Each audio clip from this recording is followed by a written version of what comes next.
Perkenalkan, nama saya Komang Ayu Maryuni Ratih, NIM 18011103 dari kelas 6B Manajemen Reguler Suri.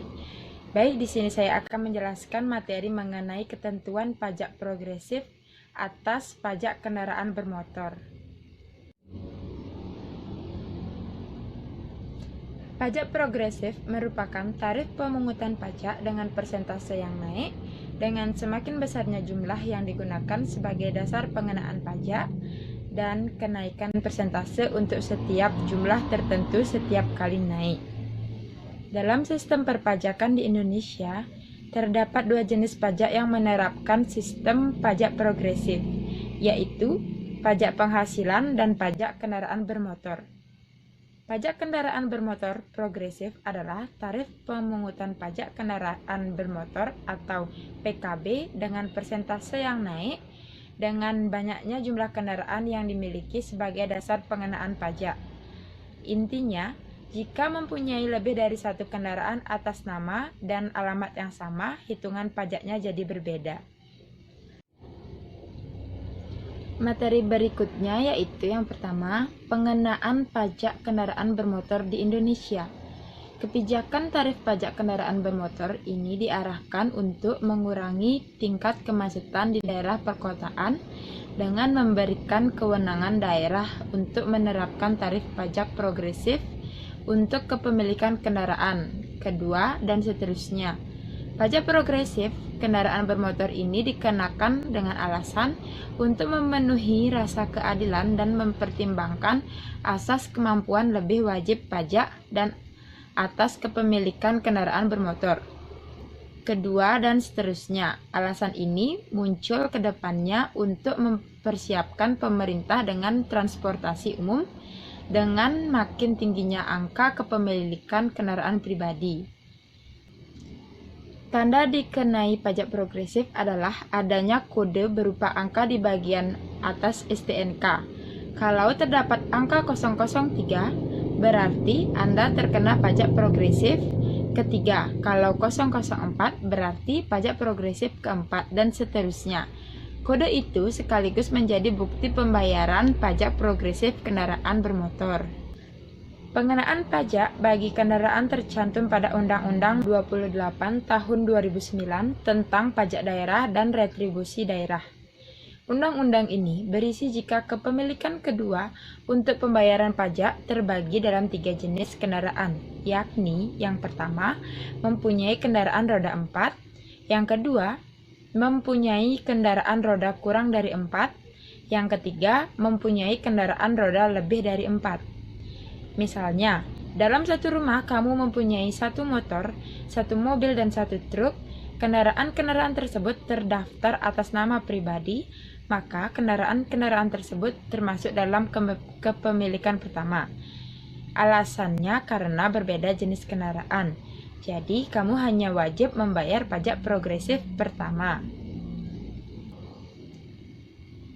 Materi berikutnya mengenai subjek pajak kendaraan. Wajib pajak progresif terhadap pajak kendaraan bermotor adalah orang pribadi yang memiliki kendaraan motor tersebut. Selanjutnya mengenai objek pajak. Dalam pasal 6 ayat 2 Undang-Undang Nomor 28 Tahun 2009 tentang pajak daerah dan retribusi daerah mengatur bahwa pajak progresif dikenakan terhadap kepemilikan kendaraan bermotor pribadi, baik roda 2 dan roda 4 didasarkan atas nama atau alamat yang sama. Jika nama dan alamat pemilik berbeda, maka tidak dikenakan pajak progresif. Pajak ini tidak berlaku untuk kendaraan dinas pemerintahan dan kendaraan angkutan umum.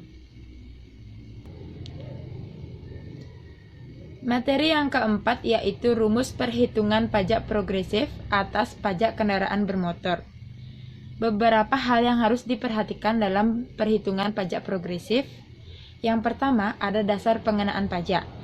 Untuk menghitung pajak progresif kendaraan bermotor, harus diketahui dulu dasar pengenaan pajak atau DPP kendaraan. DPP ditentukan oleh pemerintah daerah masing-masing dengan melihat harga pasaran kendaraan dan hal-hal yang mengurangi nilai kendaraan itu, seperti jalan yang rusak.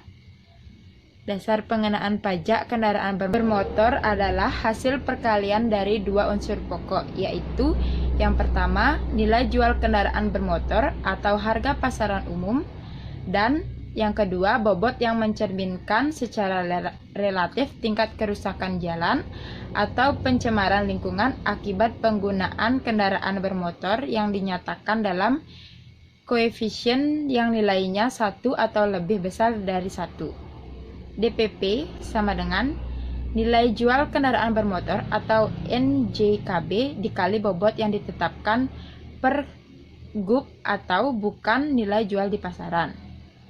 Khusus kendaraan bermotor yang digunakan di luar jalan umum termasuk alat-alat berat dan alat-alat besar serta kendaraan di air.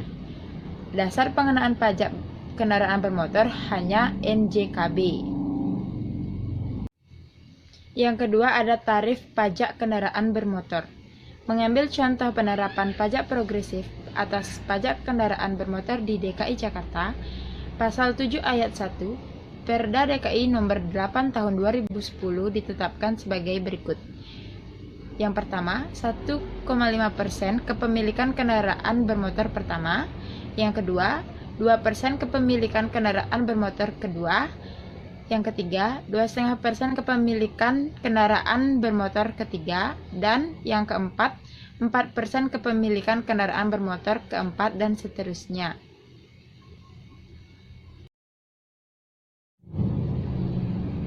Materi berikutnya ada cara menghitung tarif pajak progresif. Nominal pajak progresif berdampak pada total pajak kendaraan yang wajib kamu bayar. Pajak kendaraan bermotor atau PKB diperoleh dari hasil perhitungan nilai jual kendaraan bermotor atau NJKB dikali koefisien PKB dikali tarif pajak. Untuk menghitung besaran tarif pajak progresif perlu menentukan dua hal. Yang pertama, nilai jual kendaraan bermotor atau NJKB. Yang dimaksud dari NJKB adalah harga atau nilai dari Dispenda atau Dinas Pendapatan Daerah yang sebelumnya sudah memperoleh data dari agen pemegang merek. Nominal NJKB bisa didapatkan dari rumus PKB dibagi 2 dikali 100. PKB sendiri singkatan dari pajak kendaraan bermotor.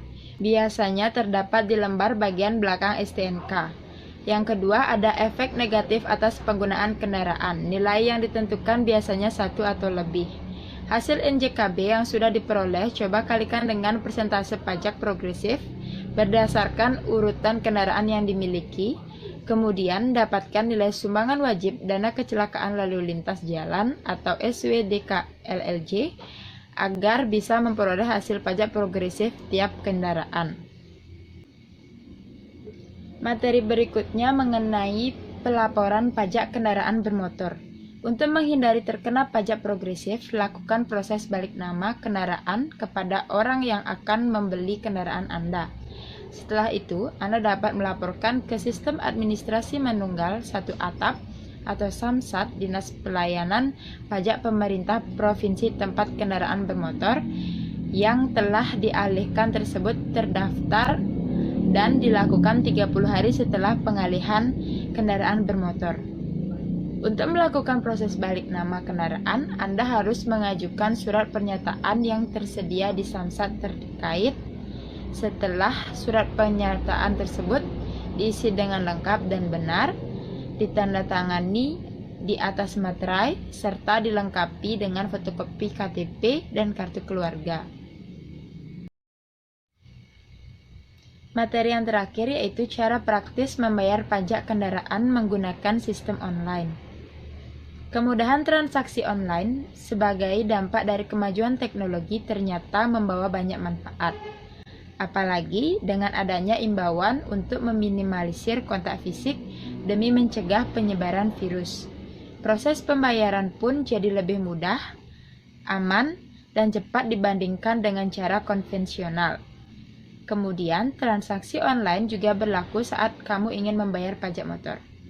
Selain mudah dan aman, kelebihan lain dari bayar pajak motor online pun bisa menghindarkan pemilik kendaraan terlambat membayar pajak. Hal yang perlu diperhatikan sebelum membayar hanyalah memastikan jika pemilik STNK adalah pemilik aslinya. Bila STNK belum balik nama, maka kamu tidak bisa melakukan bayar pajak motor online.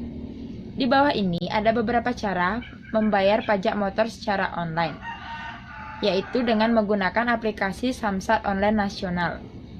Siapkan BPKB asli dan fotokopinya, KTP pemilik kendaraan asli yang sesuai dengan keterangan di STNK dan fotokopi, STNK asli beserta fotokopi, dan jika dikuasakan jangan lupa untuk menyertakan surat kuasa yang diberi materai dan melampirkan KTP penerima kuasa serta fotokopinya. Sementara untuk tata caranya yaitu yang pertama, unduh aplikasi Samsat Online Nasional atau Samolnas. Yang kedua, daftarkan diri dengan mengisi segala informasi yang diperlukan seperti NIK, nomor polisi, dan 5 digit nomor terakhir rangka kendaraan. Bila semua informasi yang diperlukan sudah diisi, tekan tombol lanjutkan. Dan yang ketiga, bila informasi yang diinput sudah benar, maka akan muncul data motor yang akan dibayarkan pajaknya beserta jumlah pajak yang harus dilunasi. Yang keempat, kemudian akan muncul kode bayar yang hanya berlaku selama 2 jam.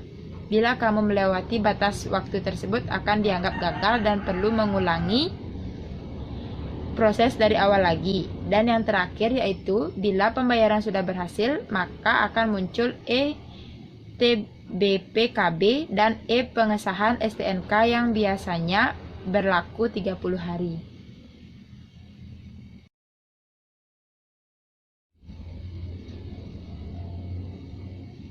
Baik, sekian materi yang dapat saya sampaikan. Semoga bermanfaat. Apabila ada salah kata, mohon dimaklumi. Terima kasih.